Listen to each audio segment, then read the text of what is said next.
बिस्मिल्लाहिर्रहमानिर्रहीम। अस्सलाम वालेकुम स्टूडेंट्स, हम ग्रेड 9 मैथमेटिक्स कर रहे हैं और इस सिलसिले में हमने चैप्टर नंबर 4 की मिसलेनियस एक्सरसाइज 4 जो है वो शुरू की हुई है। और आज हम अपनी इस वीडियो में क्वेश्चन नंबर 16 और क्वेश्चन नंबर 17 को जो है वो सॉल्व करेंगे। तो हमारी बुक में कुछ इस तरीके से ये प्रिंटेड है, आप इसे वेरीफाई कर सकते हैं अपनी बुक में से। तो आइए हम इसे सॉल्व करते हैं। Review exercise, find the LCM of the following. Question number 16 and part 1। Question number 16 part 1 में जैसा कि हमें नज़र आ रहा है कि इसमें 3 एक्सप्रेशंस हैं और तीनों क्वाड्रेटिक इक्वेशंस हैं। तो क्वाड्रेटिक इक्वेशंस को हम सबसे पहले फैक्टराइज करेंगे, फिर लास्ट में हमने इसका एलसीएम जो है फाइंड करना है इनके फैक्टर्स की बेसिस पे। तो आइए हम अपना सोल्यूशन स्टार्ट करते हैं। तो सबसे पहली जो एक्सप्रेशन है हमारे पास है 2x² + 3x + 1।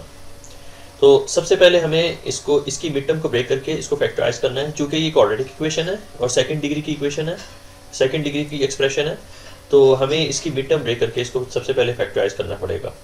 तो फर्स्ट टर्म तो एज इट इज़ आएगी, हम इसको लिख लेते हैं 2x² और प्लस का साइन ड्रॉ करेंगे। अब 2 से जो कि लीडिंग वेरिएबल का कोफिशिएंट है, इससे हम मल्टीप्लाई करवाएंगे अपनी लास्ट टर्म को। तो लास्ट टर्म में हमारे पास 1 है, तो 2 × 1 = 1। तो हमारे पास यहाँ पे 2 आना चाहिए। 2 के मल्टीपल्स हमने इस तरीके से फाइंड करने हैं कि मल्टीप्लाई करने से 2 आंसर आना चाहिए, और इसकी मिड टर्म में चूँकि +3 है और ऐड करने से जो है वो +3 आंसर आना चाहिए। तो हम जानते हैं कि 2 × 1 इज़ जो है वो 2 होगा। 2 × 1 = 2 और 2 + 1 जो है वो 3 होता है। तो 2 + 1 जो है वो 3 है। तो इन्हीं दो फैक्टर्स की मदद से हमने मिड टर्म को ब्रेक करना है। तो 2x² मैं लिख चुका हूँ। अब +3x की जगह पे हमने +2x लिखना है और +x लिखना है। तो इस तरीके से हमने इसकी मिड टर्म को ब्रेक कर लेना है। अब लास्ट में हमारे पास +1 है, तो +1 को हम इसके साथ कंबाइन कर लेंगे। तो मिड टर्म जब ब्रेक हो जाए तो हम इसे जो है फैक्टराइज फॉर्म में लिखेंगे। तो फर्स्ट 2 टर्म्स में जो कॉमन जो होगा उसे हम जो है as a highest common factor बाहर निकालेंगे। तो 2x दोनों टर्म्स में कॉमन है, तो 2x को जो है हम बाहर निकालेंगे और ब्रैकेट के अंदर जो वैल्यूज आएंगी वो अनकॉमन होंगी। तो 2x × x = 2x², प्लस का साइन ड्रॉ करेंगे। 2x × 1 = 2x, और लास्ट 2 टर्म में जो कॉमन है वो है +1। तो ब्रैकेट के अंदर जो है हमने लिखना है 1 × x = x, और प्लस का साइन ड्रॉ करेंगे और यहाँ पे हमारे पास 1 आएगा। तो अब हम स्टूडेंट्स इसको फैक्टराइज फॉर्म में लिखने जा रहे हैं। तो x + 1 सबसे पहला फैक्टर निकल के आया, और x + 2x + 1 जो है ये हमारे पास सेकंड फैक्टर निकल के आएगा। तो इसकी जो हमारी फर्स्ट जो एक्सप्रेशन है उसकी फैक्टराइजेशन कंप्लीट होगी। अब हम चलते हैं अपने अगले एक्सप्रेशन की तरफ, और वो भी एक क्वाड्रेटिक फॉर्म में है, स्टैंडर्ड क्वाड्रेटिक फॉर्म है इसकी। तो चूँकि फर्स्ट टर्म और लास्ट टर्म जो है स्क्वायर वैल्यूज़ नहीं है, तो लिहाजा हम इसकी मिड टर्म ब्रेक करेंगे बिल्कुल वैसे ही जैसे हमने पहली एक्सप्रेशन की मिड टर्म ब्रेक की थी।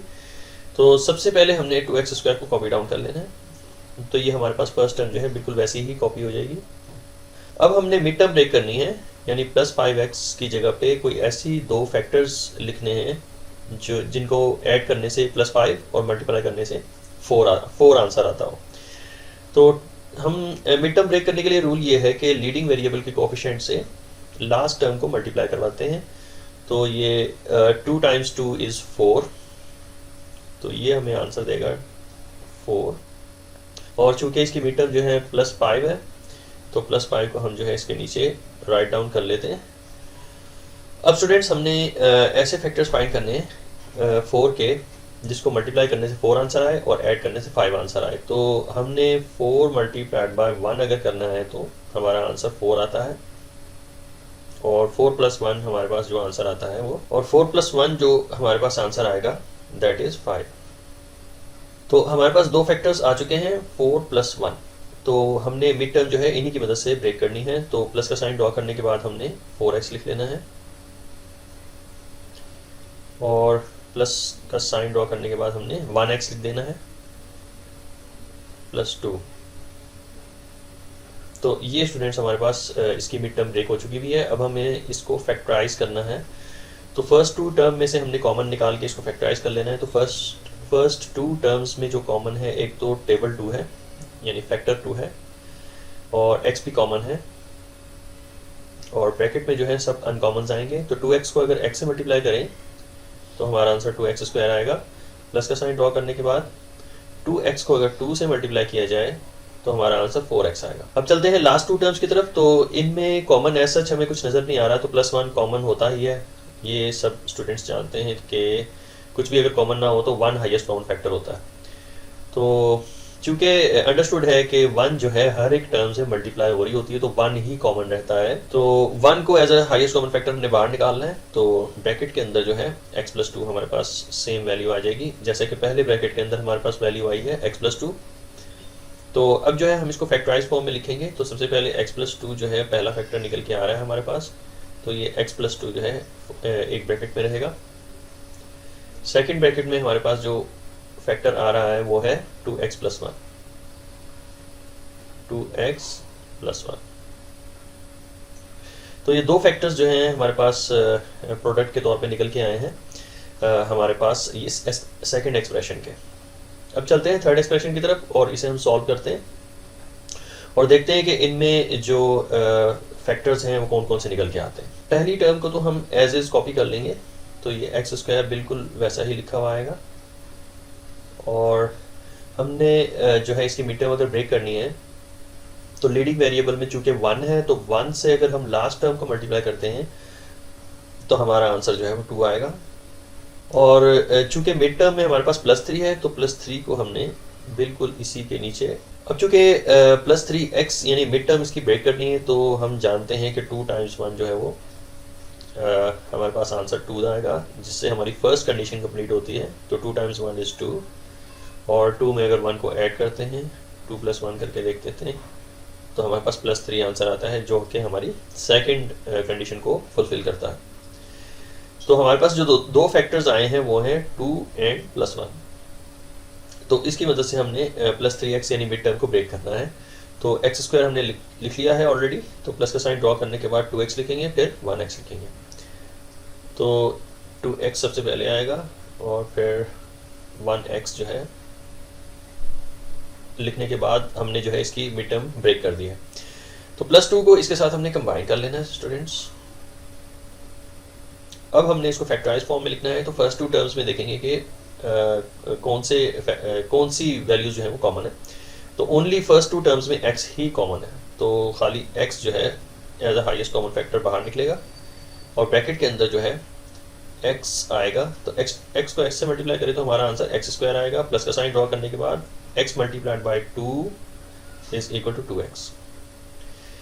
तो लास्ट टू टर्म में जो कॉमन है वो है +1। ब्रैकेट स्टार्ट करेंगे तो इधर भी हमारे पास जो वैल्यूज आएंगी x+2 की वैल्यूज होंगी, ब्रैकेट क्लोज हो जाएगा। अब स्टूडेंट्स हमने इसको फैक्टराइज फॉर्म में लिखना है। तो x+2 हमारे पास पहला फैक्टर निकल के आया है और सेकंड फैक्टर जो निकल के आया है वो है x+1, x+1। तो ये जो है फैक्टर्स हमारे लास्ट एक्सप्रेशन में से निकल के आए हैं।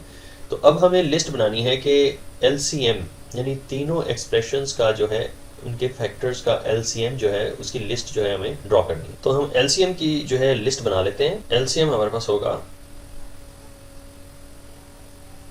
तो LCM का रूल ये है कि जो कॉमन फैक्टर्स हैं उनमें से एक जो है उसको हम बाहर निकालते हैं और अनकॉमन सब के सब जो है वो LCM का हिस्सा बनते हैं। सबसे पहले देख लेते हैं पहले एक्सप्रेशन के पहले फैक्टर को, जो कि है x+1।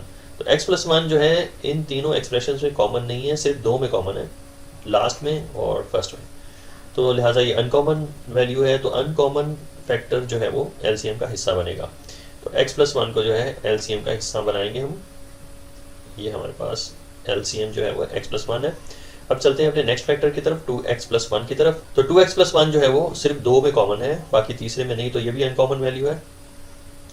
तो इसे भी जो है LCM का हिस्सा बनाएंगे। तो ये हमारे पास हो जाएगा सेकंड फैक्टर 2x+1, जो कि LCM का हिस्सा बनेगा। अब चलते हैं अपने नेक्स्ट फैक्टर की तरफ, जो कि है x+2। तो x+2 भी जो है दो में कॉमन है और तीसरे में नहीं है, तो ये भी अनकॉमन वैल्यू हो गई। तो ये भी जो है LCM का हिस्सा बनेगा। तो x+2 ये हमारे पास हो जाएगा एलसीएम। अब अगर हम देखें तो कोई भी फैक्टर पीछे नहीं बच रहता, सबके सब जो है मैंने लिस्ट डाउन कर लिए हैं एलसीएम में। तो ये है हमारे पास एलसीएम इन तीनों एक्सप्रेशंस का। तो ये हो जाएगा हमारा फाइनल आंसर। अब हम चलते हैं क्वेश्चन नंबर 16 की तरफ, और 16 का ही सेकंड पार्ट है। और हमारे पास यहाँ पे जो है 3 एक्सप्रेशंस गिवन है और तीनों ही क्वाड्रेटिक स्टैंडर्ड फॉर्म में है, और हमसे कहा जा रहा है कि हम इसका एलसीएम फाइंड करें। तो एलसीएम हम इस तरीके से फाइंड नहीं कर सकते। सबसे पहले हम इसको फैक्टराइज करेंगे, फिर उसके बाद हम इसका फैक्टराइज्ड जो वैल्यूज़ होंगी उसकी बेसिस पे हम इसका एलसीएम फाइंड करेंगे। तो सबसे पहले हमने ये देख लेना है कि तीनों एक्सप्रेशंस जो हैं वो हमें क्वाड्रेटिक फॉर्म में नज़र आ रही हैं। तो चूँकि ये इसके ऊपर कोई फार्मूला अप्लाई नहीं हो सकता, तो लिहाजा इसकी मिड टर्म ब्रेक होगी। तो हम अपना सोल्यूशन जो है स्टार्ट करते हैं।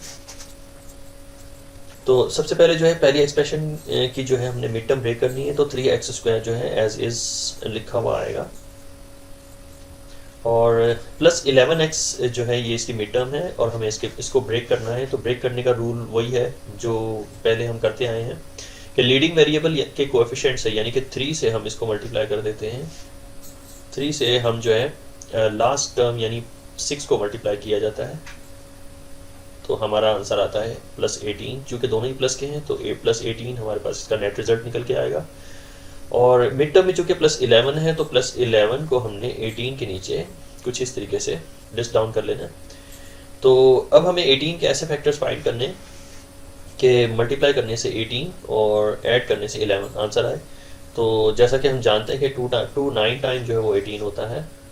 2 टाइम्स 9 इज़ 18, और 2 + 9 जो है अगर हम दोनों को ऐड करें तो 2 + 9 इज़ इक्वल टू 11। तो हमारे पास यहाँ पे दोनों कंडीशंस जो हैं कंप्लीट होती हैं। तो दो फैक्टर्स जिनकी वजह से हमने मिड टर्म को ब्रेक करना है वो है 2 और 9, और दोनों ही पॉजिटिव हैं। तो हम जो है +11x की जगह पे +2x लिखेंगे और +9x लिखेंगे, और लास्ट में +6 को हमने इसके साथ कंबाइन कर लेना है। अब हम देख सकते हैं कि 2 + 9 जो है वो 11x है, और 2 टाइम्स 9 इज़ 18। तो इस तरीके से हमने इसकी मिड टर्म ब्रेक कर ली है। अब स्टूडेंट्स हमने यहाँ पे जो है इसको फैक्टराइज करके लिखना है। तो फर्स्ट 2 टर्म्स में से जो कॉमन्स हैं वो हमने बाहर निकालने हैं। तो फर्स्ट 2 टर्म में कॉमन सिर्फ x वेरिएबल है, इसको as a highest common factor जो है हम बाहर निकालेंगे, और x को अगर 3x से मल्टीप्लाई किया जाए तो हमारा आंसर 3x² आता है, और प्लस का साइन ड्रॉ करने के बाद x times 2 is equal to 2x। अब चलते हैं अपने लास्ट 2 टर्म्स की तरफ। तो इनमें कॉमन जो है +3 जो है वो कॉमन है इन दोनों में। तो +3 को हमने as a highest common factor बाहर निकालना है, और ब्रैकेट में हमने 3x जो है वो लिख लेना है, क्योंकि 3 times 3x is equal to 9x।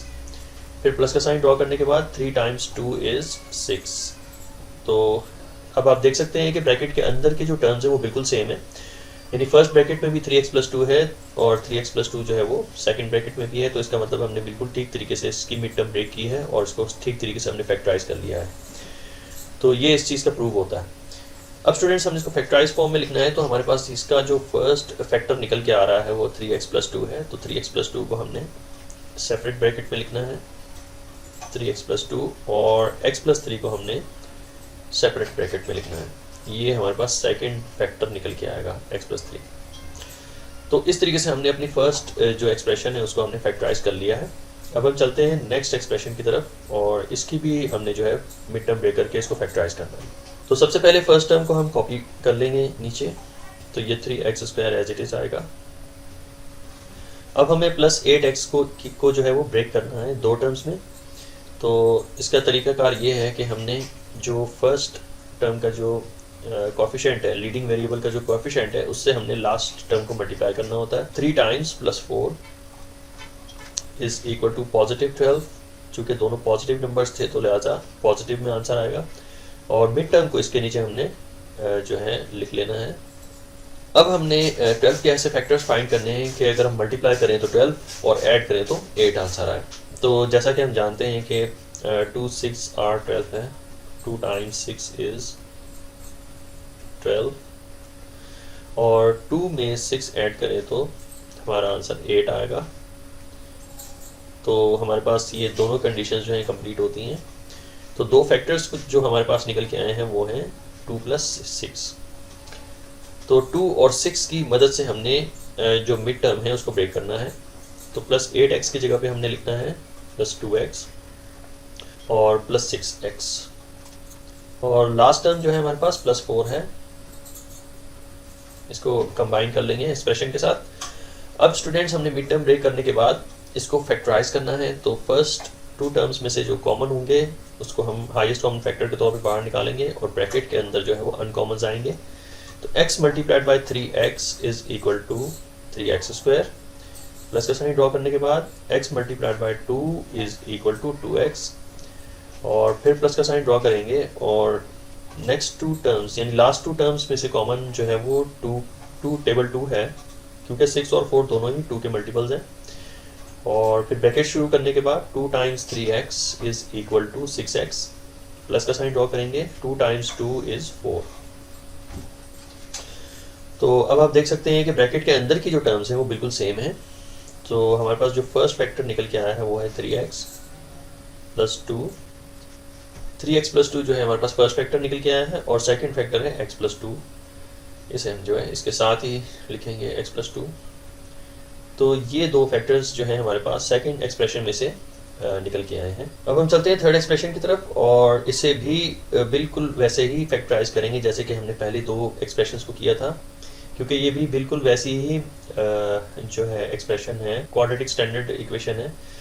तो इसकी जो है हम मिड टर्म ब्रेक करेंगे। तो सबसे पहले x² को हम कॉपी कर लेंगे। 5x की जो है हमने मिड टर्म को ब्रेक करना है, और तरीकाकार वही है, रूल वही है कि लीडिंग वेरिएबल के कोएफिशिएंट से लास्ट टर्म से मल्टीप्लाई करना है। तो +6 आंसर आएगा। तो लीडिंग वेरिएबल में 1 है इसका कोएफिशिएंट, और लास्ट में हमारे पास 6 है। तो +6 जो है हमारे पास इसका नेट रिजल्ट निकल के आएगा। और मिड टर्म में हमारे पास यहाँ पे +5 है, तो +5 को हम लिख देंगे 6 के नीचे। और इसकी जो है मिड टर्म इस तरीके से ब्रेक होगी कि 2 टाइम्स 3 इज 6। 2 को अगर 3 से मल्टीप्लाई किया जाए तो हमारा आंसर जो है वो 6 आएगा, और 2 + 3 करेंगे तो हमारा आंसर 5 आएगा। तो इस तरीके से, इस वे में हमने जो है इसकी मिड टर्म्स को ब्रेक कर दिया। तो अब +5x की जगह पे हमने इन दोनों को इनकॉर्पोरेट करना है, 2 और +3 को। तो प्लस का साइन ड्रॉ करेंगे और 2x सबसे पहले लिखेंगे और +3x लिखेंगे। ये जो सेकंड फैक्टर है, सेकंड टर्म जो है इसकी +3x है, और लास्ट में +6 को हमने कंबाइन कर लेना है इस एक्सप्रेशन के साथ। अब हमने जो है इसकी मिड टर्म ब्रेक कर ली है। अब हम इसे जो है फैक्टराइज करने जा रहे हैं। तो फर्स्ट 2 टर्म में जो कॉमन है वो है x वेरिएबल, इसको as a highest common factor हमने बाहर निकालना है। ब्रैकेट स्टार्ट करेंगे तो x time x is x²। Plus का साइन ड्रॉ करने के बाद x multiplied by 2 is equal to 2x, और फिर प्लस का साइन ड्रॉ करेंगे, और 3 और 6 में जो कॉमन है वो है 3, क्योंकि 3 और 6 दोनों ही 3 के मल्टीपल्स हैं। तो 3 time x is 3x। Plus का साइन ड्रॉ करने के बाद 3 टाइम्स 2 इज 6। तो ये स्टूडेंट्स हमारे पास इस तरीके से इसको फैक्टराइज मैंने कर लिया है। अब इसको जो है इसके फैक्टर्स जो है निकालेंगे हम। तो पहला फैक्टर जो हमारे पास आएगा यहाँ पे वो होगा x + 2, और सेकंड फैक्टर है हमारे पास x + 3। तो लास्ट में स्टूडेंट्स हम लिस्ट बनाने जा रहे हैं, यानी इन तमाम एक्सप्रेशंस को मैंने फैक्टराइज करने के बाद इसकी फैक्टराइज्ड फॉर्म में से हमने एलसीएम जो है वो ड्रॉ करना है। एलसीएम की जो लिस्ट है मैं यहाँ पे बनाने जा रहा हूँ। तो एलसीएम का रूल ये है कि कॉमन में से जो बड़ी वैल्यू होगी, बड़ी डिग्री वाली, वो जो है एलसीएम का हिस्सा बनती है, और कॉमन्स में से सिर्फ एक जो है वो भी एलसीएम का हिस्सा बनती है, और अनकॉमन जितने भी होते हैं फैक्टर्स वो भी एलसीएम का हिस्सा बनते हैं। तो देखते हैं, सबसे पहले हमारे पास ये फर्स्ट फैक्टर है 3x + 2।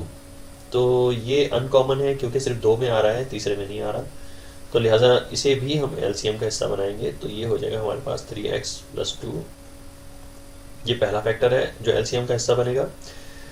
और फिर उसके बाद है x + 3। तो x + 3 भी जो है अनकॉमन है, सिर्फ 2 में है, तो अनकॉमन जितने भी होते हैं वो सब एलसीएम का हिस्सा बनते हैं। तो x + 3 जो है ये भी एलसीएम का हिस्सा बनेगा। अब चलते हैं नेक्स्ट फैक्टर की तरफ, जो कि है 3x+2। तो 3x+2 को हम ऑलरेडी लिख चुके हैं। अब इसके बाद जो है x+2 हमने नहीं लिखा है, तो इसे भी एलसीएम का हिस्सा बनाएंगे क्योंकि ये अनकॉमन वैल्यू है। As per the rules of LCM जितने भी अनकॉमन होंगे वो सारे के सारे हिस्सा बनेंगे एलसीएम का। अब चलते हैं अगले फैक्टर की तरफ, x+2। तो x+2 हम ऑलरेडी लिख चुके हैं। अब लास्ट में हमारे पास x+3 है, तो x+3 भी हम जो है इसको नोट डाउन कर चुके हैं। तो अब चूँकि हमारे पास ये तमाम फैक्टर्स लिखे जा चुके हैं, तो यही जो है हमारे इन तीनों एक्सप्रेशंस का एलसीएम होगा। तो ये रह जाएगा हमारा फाइनल आंसर। अब हम चलते हैं अपने लास्ट क्वेश्चन की तरफ। क्वेश्चन नंबर 17 है। हमारे पास यहाँ पे जो है 3 एक्सप्रेशंस गिवन है। तीनों एक्सप्रेशंस जो हैं ये एक बिल्कुल मुख्तलिफ किस्म की एक्सप्रेशंस हैं। तो हमें इन्हें फैक्टराइज करना पड़ेगा सबसे पहले, फिर उसके बाद हमने हाईएस्ट कॉमन फैक्टर इसकी लिस्ट बनानी है, और फिर लोएस्ट कॉमन मल्टीपल्स की भी लिस्ट बनानी है इन्हीं फैक्टर्स की बेसिस पे। तो आइए इसको हम सॉल्व करते हैं। तो हम अपना सोल्यूशन जो है स्टार्ट करते हैं। तो सबसे पहली एक्सप्रेशन को सबसे पहले फैक्टराइज करेंगे। तो सबसे पहली एक्सप्रेशन को पहले फैक्टराइज करेंगे, तो हमारे पास जो है यहाँ पे a multiplied by a plus C है, तो इसे हम एक्सपेंड कर देते हैं। तो a times a is equal to a square, तो ये हमारे पास a स्क्वायर हो जाएगा। तो a multiplied by c is ac plus ac, और माइनस b को मल्टीप्लाई किया जाएगा प्लस b से, तो हमारा आंसर आएगा माइनस b स्क्वायर। और माइनस b से प्लस c को मल्टीप्लाई करेंगे तो ये हमें माइनस BC आंसर है। तो हमने जो है इसे कुछ इस तरीके से पैटर्नाइज करना है कि a स्क्वायर और माइनस b स्क्वायर, यानी स्क्वायर वैल्यूज़ को हमने सेपरेट कर लेना है। ये a स्क्वायर, ये माइनस b स्क्वायर जो है इसके साथ हमने कंबाइन कर लेना है, और प्लस AC को हमने कंबाइन कर देना है माइनस BC के साथ। अब चूँकि हमने a square minus b square, हमारे पास ये जो है एक आइडेंटिटी है a square minus b square, जिसका फार्मूला है a plus B a minus B. तो हमने a square minus b square को इसके फार्मूले में कन्वर्ट कर देना है, जो कि है a plus B whole into a minus B. तो a square minus b square की जगह पे जो है a plus B whole into a minus B आएगा। अब लास्ट 2 टर्म में से अगर हमें कॉमन निकालने हैं इसको फैक्टराइज करने के लिए, तो लास्ट 2 टर्म में c कॉमन है, तो प्लस c को जो है एज इज हमने कॉमन बाहर निकाल लेना है, और ब्रैकेट के अंदर जो है वो a माइनस बी रहेगा, a minus B. a times c is ac and b times c is bc। अब स्टूडेंट्स हमारे पास यहाँ पे 2 टर्म्स बन चुकी हुई हैं, यानी a plus B whole into a minus B, और सेकेंड टर्म है c multiplied by a minus B whole. तो ये दोनों टर्म्स में से जो कॉमन होंगी उसमें से हमने फर्दर फैक्टराइज करना है इसको। तो 2 टर्म में कॉमन मुझे नज़र आ रहा है कि a माइनस बी कॉमन है, तो a माइनस बी को हमने हाईएस्ट कॉमन फैक्टर के तौर पे बाहर निकालना है। इसको हम ब्रैकेट में क्लोज कर लेंगे। अब स्टूडेंट्स यहाँ से जो है हमने स्क्वायर ब्रैकेट स्टार्ट करनी है, और a माइनस बी को किससे मल्टीप्लाई करें कि a plus B a minus B आ जाए। तो यहाँ पे हमने a माइनस बी को a प्लस बी से अगर मल्टीप्लाई करें तो हमारा आंसर आएगा a plus B whole into a minus B. और सेंटर में चूँकि प्लस का साइन है, प्लस का साइन ड्रॉ करेंगे, और a माइनस बी को अगर हम c से मल्टीप्लाई करते हैं तो c times a minus B whole हमारा आंसर आएगा। तो यहाँ पे हमने स्क्वायर ब्रैकेट को क्लोज कर देना। अब यहाँ पे स्टूडेंट्स हमने इसे जो फैक्टराइज हमने किया है इसको हमने फर्दर सॉल्व करना है। तो फर्स्ट फैक्टर जो निकल के आ रहा है वो है a माइनस बी, और सेकंड जो ब्रैकेट स्टार्ट होगी, अब आप देख सकते हैं कि a प्लस बी होल है और साथ में प्लस का साइन है और c है, तो हम ब्रैकेट को रिमूव कर सकते हैं। तो जब ब्रैकेट को रिमूव करेंगे तो ये हमें जो नेट रिजल्ट आएगा वो होगा a प्लस बी प्लस सी। तो वही हमने जो है इस ब्रैकेट में लिख लेना है। तो a प्लस बी प्लस सी, तो ये हो जाएगा हमारे पास यहाँ पे इसका नेट रिजल्ट। तो इस तरीके से हमने इसको फैक्टराइज कर लेना है। अब बिल्कुल इसी तरीके से हमने सेकंड एक्सप्रेशन को भी फैक्टराइज करना है। तो सबसे पहले हमने इसको एक्सपेंड करना है। एक्सपेंड करने के लिए b को b से मल्टीप्लाई करके लिखेंगे, तो ये नेट रिजल्ट निकल आएगा b स्क्वायर। तो b मल्टीप्लाइड बाई a, ये हो जाएगा हमारे पास ab। फिर माइनस सी से सी को मल्टीप्लाई करेंगे तो माइनस सी स्क्वायर हमें आंसर आएगा, और माइनस सी से ए को मल्टीप्लाई करेंगे तो माइनस ए सी हमारा आंसर आ जाएगा, माइनस ए सी। अब स्क्वायर वैल्यूज को हम जो है इकट्ठा करके लिखेंगे, तो बी स्क्वायर और माइनस सी स्क्वायर को कंबाइन कर लेंगे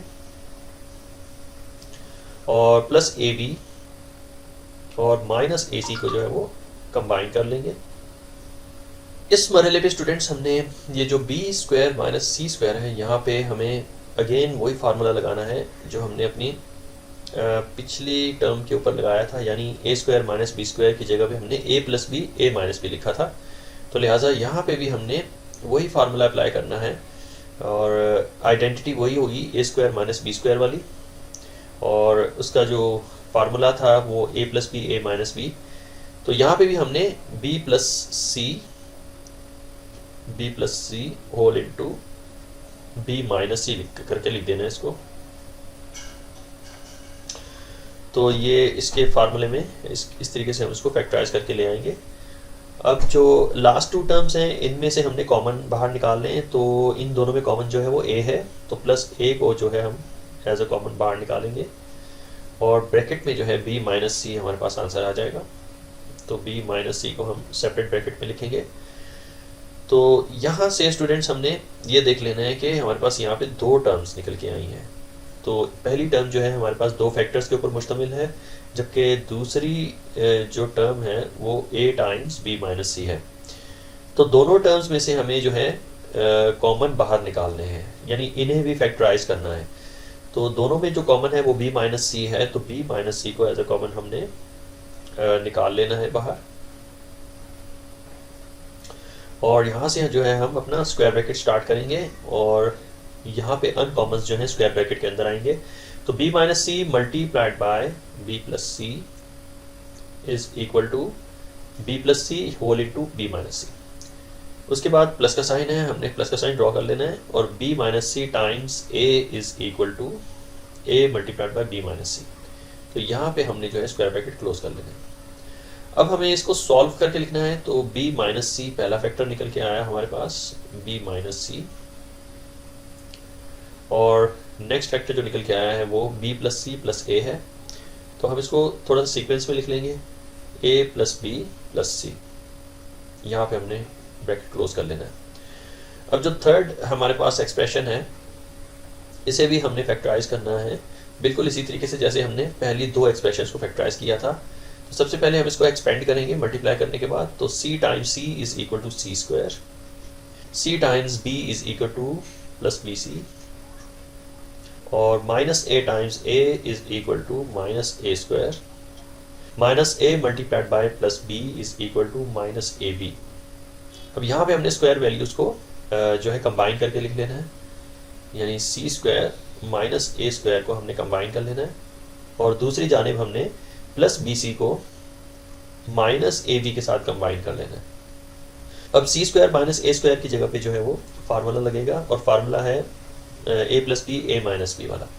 तो चूंकि यहाँ पे सी और ए हैं तो यहाँ पे हम लिखेंगे C plus A whole into C minus A, और लास्ट टू टर्म्स में से हमने कॉमन जो है लेने हैं, और दोनों में कॉमन जो है वो b है, तो plus b as a common जो है हाईएस्ट कॉमन फैक्टर बाहर आएगा, और ब्रैकेट में जो है हम लिखेंगे c माइनस ए, c माइनस ए जो है वो अनकॉमन ब्रैकेट के अंदर आएंगे। अब यहाँ पे अगेन हमने वही काम करना है कि हमारे पास यहाँ पे दो टर्म्स हैं, एक है c plus A whole into C minus A, और दूसरी टर्म है हमारे पास b multiplied by c minus A whole. तो दोनों में से हमें जो है कॉमन्स निकालने हैं, तो दोनों में कॉमन जो है c माइनस ए है, तो c माइनस ए को एज ए कॉमन हम बाहर निकालेंगे, यहाँ पे हमने ब्रैकेट क्लोज कर लेना है, और फिर यहाँ से हमने स्क्वायर ब्रैकेट स्टार्ट करने हैं, और जितने भी अनकॉमन्स होंगे स्क्वायर ब्रैकेट के अंदर आएंगे। तो c minus A multiplied by c plus A is equal to c plus A whole into C minus A. अब चूंकि हमने प्लस का साइन है बीच में, प्लस का साइन ड्रॉ करने के बाद हमने c माइनस ए को b से अगर हम मल्टीप्लाई करें तो हमारा आंसर आएगा b multiplied by c minus A. तो यहाँ पे स्क्वायर ब्रैकेट हम क्लोज कर लेंगे।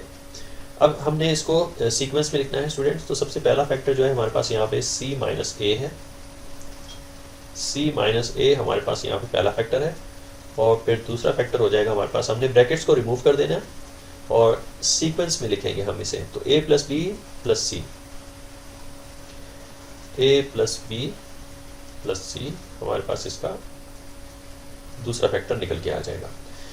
तो अब जो है हमारे पास ये फैक्टराइजेशन कंप्लीट हो चुकी हुई है, और हमें जो है as per the question highest common factor find करना है और लोएस्ट कॉमन मल्टीपल फाइंड करना है। तो इसकी लिस्ट जो है हम बना लेते हैं। तो सबसे पहली जो लिस्ट हम बनाएंगे वो होगी हाईएस्ट कॉमन फैक्टर की लिस्ट। तो हाईएस्ट कॉमन फैक्टर को मैं यहाँ पे मेंशन कर देता हूँ। Highest common factor is equal to, highest common factor का ये रूल होता है कि कॉमन में से जो है वो सबसे छोटी डिग्री वाली जो फैक्टर होगा वो हाईएस्ट कॉमन फैक्टर का हिस्सा बनेगा। तो कॉमन इन तीनों में आपको जैसा कि नज़र आ रहा है कि तीनों एक्सप्रेशन में common a plus B plus C है। तो फर्स्ट एक्सप्रेशन में भी ये इसका फैक्टर है, सेकेंड एक्सप्रेशन में भी a plus B plus C है, और थर्ड एक्सप्रेशन में भी a plus B plus C है। तो ये a प्लस बी प्लस सी जो है ये तीनों में कॉमन है, तो लिहाजा यही हाईएस्ट कॉमन फैक्टर का हिस्सा बनेगा। तो यहाँ पे मैं ऐसे मेंशन कर देता हूँ अपने आंसर में। तो a प्लस बी प्लस सी जो है ये हमारे पास हाईएस्ट कॉमन फैक्टर निकल के आया है तीनों एक्सप्रेशंस की फैक्टर्स में से। अब नेक्स्ट जो है हम लोएस्ट कॉमन मल्टीपल को जो है मेंशन करते हैं। तो लोएस्ट कॉमन मल्टीपल जो है हमारे पास कुछ इस तरीके से निकल के आएगा कि इसका रूल कुछ इस तरीके से है कि कॉमन में से एक लेते हैं और अनकॉमन सारे के सारे जो है वो आते हैं। तो कॉमन में से सिर्फ एक लिया जाएगा जो कि है a plus B plus C,